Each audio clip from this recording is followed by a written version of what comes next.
Well, what's happening this week? This week there is a couple of new things happening. First of all, the more important one, you are getting to Renown 30. Why is Renown 30 important? Renown 30 is important because you will unlock the first fully completed Soulbind 3. The first 4 Soulbinds that will be completed are going to be Pelagos for Kyrian, Marilet for Necrolord, Nia for Nightfey, and Nagia for Ventir. Now, needless to say, once again, the more advantaged of the Covenants is going to be Nightfey. The stronger one out of all of these is going to be Nia. Pelagos is going to unlock Let Go of the Past as his last Soulbind passive. This used to be a very powerful passive ability because it used to give you power. It used to give you 5% stacking versatility for 10 seconds. Then Blizzard nerfed it to 3% for 10 seconds and then 3% for 6 seconds until they eventually just caved in and removed this one as a power passive and instead turned it into a defensive. Now, it's going to reduce your magical damage taken instead.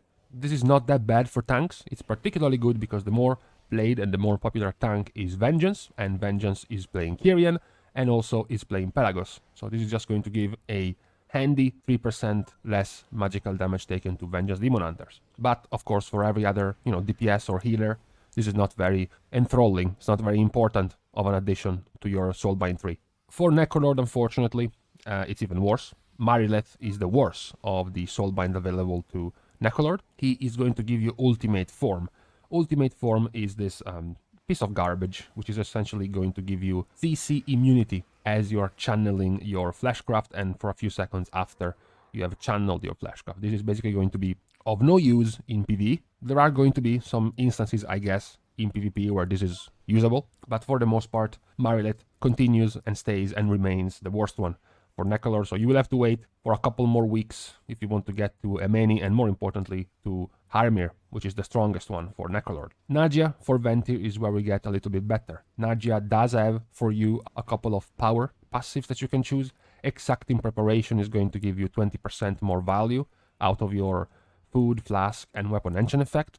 And Dauntless Duelist is essentially going to give you 3% versatility. 3% more damage to one target and 1.5% less damage taken from that target. Now, as Blizzard has decided for pretty much all of the Soulbind 3s, when you get a power, a DPS or an HPS or a stat increase passive, that is going to be preceded by a non-potency conduit. So Dauntless Duelist is going to be locked behind a finesse conduit, and Exacting Preparation is going to be locked behind an endurance conduit. So for Nagia, it's going to be more of a case of checking whether or not Dauntless Duelist is going to do more damage than your second strongest potency conduit. If you don't have a second potency conduit that can beat the effectiveness of Dauntless Duelist, then you're better off just taking this passive instead. Now, whereas for Nagia, this could be a case of 50-50, maybe, maybe not, for Nia, not really, because Nia is going to unlock the last row for her, which is going to be Nia's tools: Herbs, Poison, and Burst. The current problem with Nia is that Burst is incredibly overpowered. Burst is the one that comes after your Endurance conduit, and the current problem is that there is not a single DPS spec which can get a second potency conduit to be stronger than this passive, Burst. If you look at, for example, Balance Druid, you can see how much stronger Burst is than any other conduit available to balance. If you look at Marksmanship, it's even worse. Look at the absolute state of the Marksmanship Hunter conduits. Burst is just going to beat them all easily. Once again, Nightfey outdoes itself and gives one of its Soulbinds the strongest passive, the strongest damage passive in the game for a Soulbind. For people wondering if you can sim, for example, Poison, the other type of tools for Nia, which comes after a potency conduit. So you might be asking yourself, well, if I use a potency conduit plus Poison, I can beat Burst, so I don't have to skip a potency conduit. The answer is, take in mind that Poison only ever procs if you successfully interrupt an enemy. You don't have to just use your interrupt. You actually have to make it work. So on bosses is going to be pretty much almost never working. Even the few bosses that do have casts you want to interrupt, you're going to be fighting with other people to interrupt in the first place. And then in Mythic Plus, it's going to have a little more use. But remember, this is a dot which lasts for 30 seconds. So successfully interrupting a caster in a trash pack, which is going to live for 7 seconds, is not going to yield you that much damage. So overall, out of all of these first row of Soulbind trees that get unlocked, it is Nightfey that gets the best, not a surprise. We have seen this over and over already. Now, continuing on what happens this week, along your renown gain at 30 when you unlock the Soulbind trees, right before at 29, you're going to also increase the item level of your open world stuff, because world quests are going to go up to item level 194 as a reward, and the calling, the gear you can get, you're not guaranteed, but you can get from the calling boxes, is going to go up to 203 item level, with the conduits now going up to item level 200. So we have gotten to the point where in the open world, you can now get to Mythic +6, Mythic +7 level of gear, as well as normal Castonatria level of gear. This is, by the way, the cap right now. No other renown, for now at least, is going to increase the item level, so it's not going to get higher than this. Now, another important thing this week is that there is going to be the LFR, right? Now, no, most people don't care about LFR. Most people don't need LFR for loot. What LFR is going to be important for is, well, number one, people who haven't killed an Atreus can now finally get the quest to complete the Remornia mini storyline, which is going to award you with 1,250 anima, which is helpful. You basically skip an entire week of gathering 1,000 anima just with this quest. But the more important part is that legendary recipes are going to be available in wing number 4, right? People who don't raid, if they haven't done mythic, heroic, or even normal, it's been basically 2 months since this has been available, and all of these recipes have been kept away from them. Of course, there is a roundabout way on getting these recipes. You can buy the random legendary recipe and turn it into one of the recipes you don't have yet. But there is quite a few recipes you're probably missing, so it would have cost you quite a bit to be able to get one of these. So now you will be able to at least get them for sure. The highlights of these recipes. The highlights are Memory of the Chaos Theory for Havoc, because it's their best in slot for single target as a legendary, as well as, of course, the Memory of the Deadliest Coil for Unholy Death Knight. Particularly important since, you know, Unholy Death Knight is flavor of the month, very popular. It is less drastic for them because they also have Frenzied Monstrosity, which is also a very good legendary for Unholy Death Knight. Other specs don't gain as much. Some of them aren't even used at all, like Balance Druid, Beast Mastery, Brewmaster, Retribution. Not really important recipes you would want. There is the Memory of Harmonious Apparatus for Holy Priest and Memory of Finality for Subtlety Rogue as well, which are used and are good for the spec. Now, what's also happening this week is, of course, a new round of Mythic Plus affixes, a new rotation. Now, to bring the spirits up a little bit after the awful week we have just gotten with Tyrannical, Bolstering, and Necrotic, the next month is going to be somewhat laid back, okay? This week we have Fortified, Inspiring, and Storming. Then we are getting Tyrannical, Bursting, and Explosive, which is also fine. Fortified, Sanguine, and Grievous is not too bad, thanks to Sanguine. And then later on, at the end of the month, Tyrannical, Raging, and Quaking, which is also okay. So we have gotten past the bad hurdle of last week. Now it's going to be downhill. And we start with this week, which is Fortified, Inspiring, and Storming. So back to the original teaching, when you look at an affix, look and compare the affixes to the spacing of a dungeon and the density of a dungeon. So how much worse can a dungeon get in space, in the room you have available for you to play in, when you look at Inspiring? It's not that big of a deal. Inspiring is not going to punish you too much if you are in tight corridors or small rooms compared to open zones. What about density? How much worse is Inspiring going to get the more dense the pools are, if you're pulling 3 mobs or 10 mobs or 7 mobs? Does it get worse? Well, not necessarily, because Inspiring is fixed. You already know before the dungeon even begins which mobs are going to have Inspiring, in which pools. It's not going to be a surprise. You know already if you can crowd control them, if you can burst them down because they have low HP. It is very planned. The density is not going to add too much to it. The only thing density is going to add is the amount of damage you can expect. If you can't, for example, crowd control the Inspiring mob, and you just have to burn it down, if it's in a very large pool, it's going to make you take a lot more damage than usual because you can't crowd control the entire pack. What about Storming? Well, Storming functions in a similar way of Volcanic, right? When there are enemies in combat, they have basically all a chance to spawn a Storming. So it is affected by density. The more you pull, the more chances you have to proc a Storming effect, and it is also somewhat affected by space, because of course, the tighter the corridor, the tighter the room, the narrower the space, the harder it's going to be for you to dodge storming. Now, the reason why storming is not as annoying, just like the reason volcanic is not as annoying, because storming is just affecting more or less the melee range. So most groups nowadays that you see are running with 1 tank and 1 melee DPS, the rest is ranged. So storming is not going to affect too much of the group. Not only that, but storming generally is not even that bad for a tank to get hit on. It's more annoying for a melee DPS. So this combination, inspiring and storming, makes the week pretty lax. There's not going to be too much of a strain, for example, on kiting.